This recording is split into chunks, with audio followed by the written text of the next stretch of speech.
This is by request, and I'm going to make it kind of short. I'm not going to get into all the details of the ambiguous case. It can get rather complex in the full explanation. There are some good videos, and I know Math Open Reference has some basics on it. Regents Prep, and a few other good sites out there.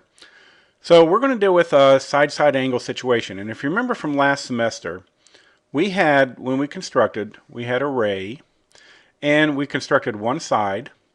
And then we wanted to measure the second side, and we'd take our compass and we would draw our little marks here, and it would come all the way around and mark here for the second side. So we can have a triangle that goes like this, or we can have a triangle that goes like that. Two different triangles. That's why I didn't fit the triangle rigidity and failed in our congruency scenario.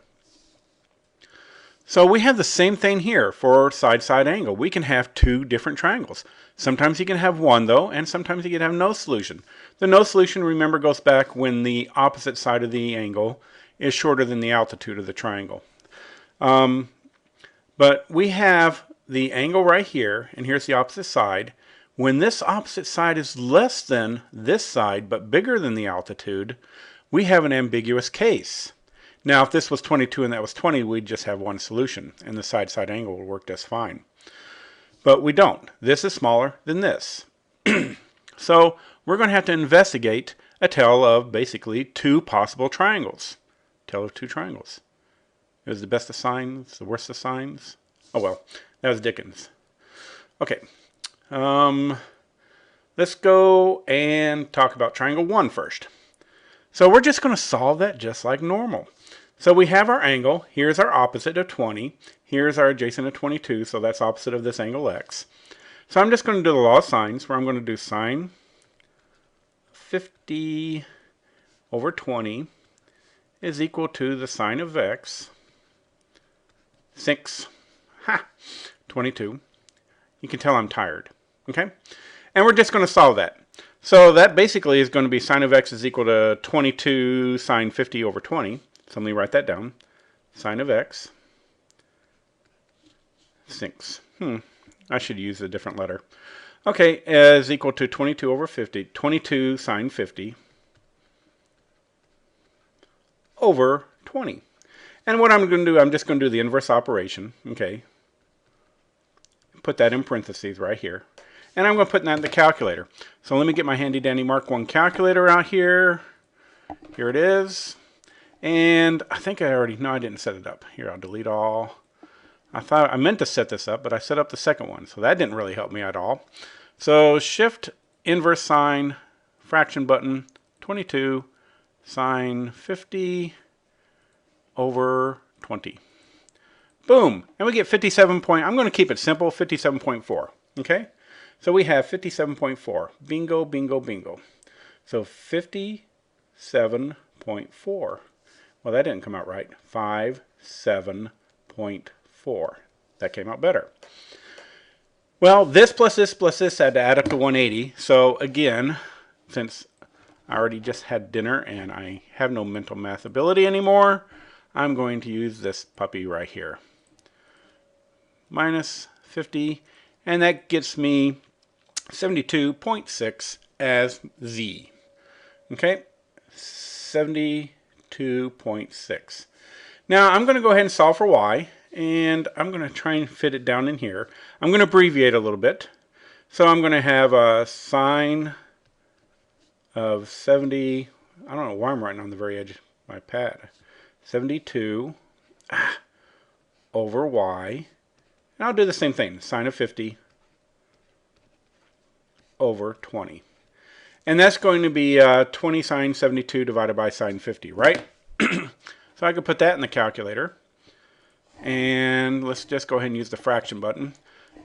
Move that over a tad so you can see. So that's going to be 20 sine 72.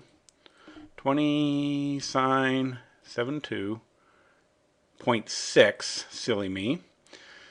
Over sine 50, right? I'm so tired. 750.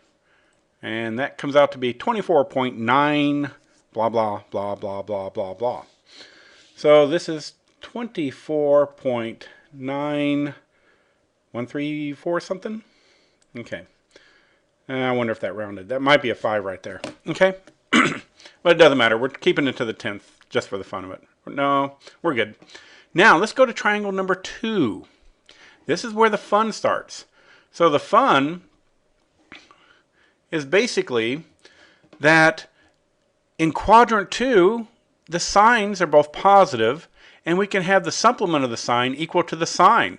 Now, if you ever put in the calculator, I made you do this, put in sine something, and then find the supplement of that angle, they're going to be the same.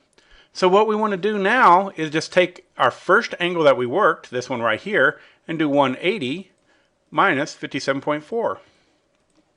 Okay? And that's 122.6. Remember that number. I'm going to write it down. Well, I got to use a pen first. 122 point something. What was it? My brain is dead. Help me. 122.6. Okay. Now, I take 180 minus that, and that's going to be 172. It's going to be 7.4. Okay? 7.4. Now, what we're going to do is we're going to solve triangle number 2. Yay! Sine of, well, let's solve for y here. So sine of 50 over 20 is equal to sine of 7.4 over y. And then we can solve for that. And that's just going to be, again, it's going to be 20 sine 7.4 over sine 50, right? So I'm going to do this again. Hey, you weren't supposed to shrink. Hit my fraction button, and up top goes 20 sine 7.4, 20 sine 7.4, all over the wonderful sine 50. My dog's staring at me through the window. I closed the door. 3.36 blah blah blah. Okay, so this is 3.3626. I hate it when it does that. Alrighty guys, that is what we're looking for. When I say solve a triangle, you're going to solve all parts, and you're going to solve both possible cases for a side-side angle ambiguous case. A little bit extra work, but hey, that's what you get paid for the big bucks for. Alrighty, I was supposed to do another video, but I done forgot what that problem was supposed to be. I've had a stressful day. Okay, I'll get this up to YouTube. Bye.